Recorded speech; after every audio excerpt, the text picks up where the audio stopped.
देश विदेश और आपके शहर से जुड़ी हर ताज़ा तरीन खबर को जानने के लिए अभी हमारे YouTube चैनल को सब्सक्राइब करें और बेल आइकन दबाना ना भूलें। धन्यवाद।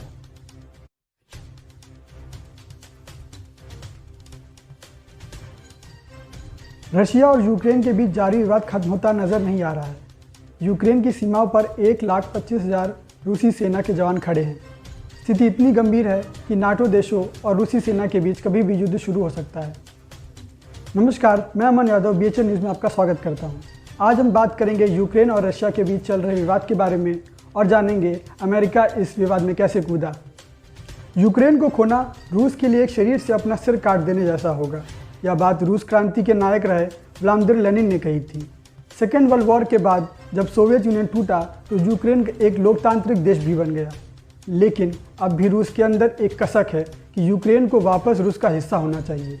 इस सपने को साकार करने चले हैं रूस के तत्कालीन राष्ट्रपति व्लादिमीर पुतिन, लेकिन वो दौर कुछ और था और अब का दौर कुछ और है।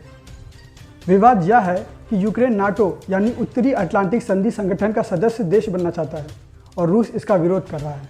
नाटो अमेरिका और पश्चिमी देशों के बीच एक सैन्य गठबंधन है, इसलिए रूस नहीं चाहता कि उसका पड़ोसी देश नाटो का मित्र बने। अब यूक्रेन नाटो का हिस्सा बन गया तो रूस हर तरफ से अपने दुश्मनों के साथ घिर जाएगा और अमेरिका जैसे देश उस पर हावी हो जाएंगे।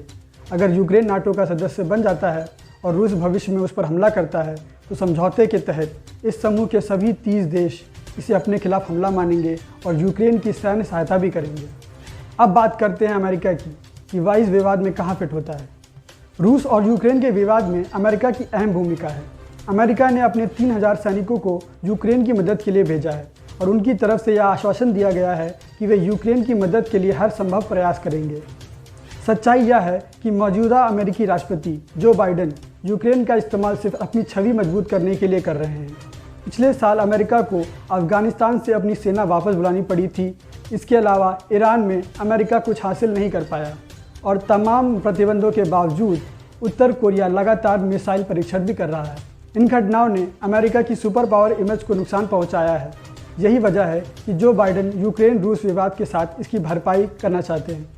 अब जानते हैं इस विवाद में भारत का स्टैंड। रूस यूक्रेन के विवाद में भारत की स्थिति भी अहम है। रूस और अमेरिका दोनों भारत के लिए महत्वपूर्ण हैं। भारत अभी भी 55% हथियार रूस से खरीदता है, जबकि अमेरिका के साथ भारत के संबंध पिछले 10 वर्षों में काफ़ी मजबूत हुए हैं। रूस ने अब तक भारत चीन सीमा विवाद पर तटस्थ रुख अपनाया है। अगर भारत यूक्रेन का समर्थन करता है तो वह कूटनीतिक रूप से रूस को चीन के पक्ष में ले जाएगा।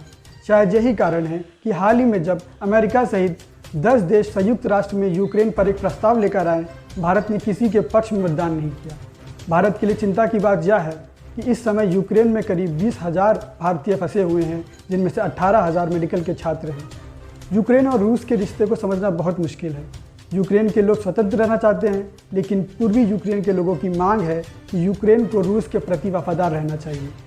यूक्रेन की राजनीति में नेता 2 गुटों में बटे हुए हैं।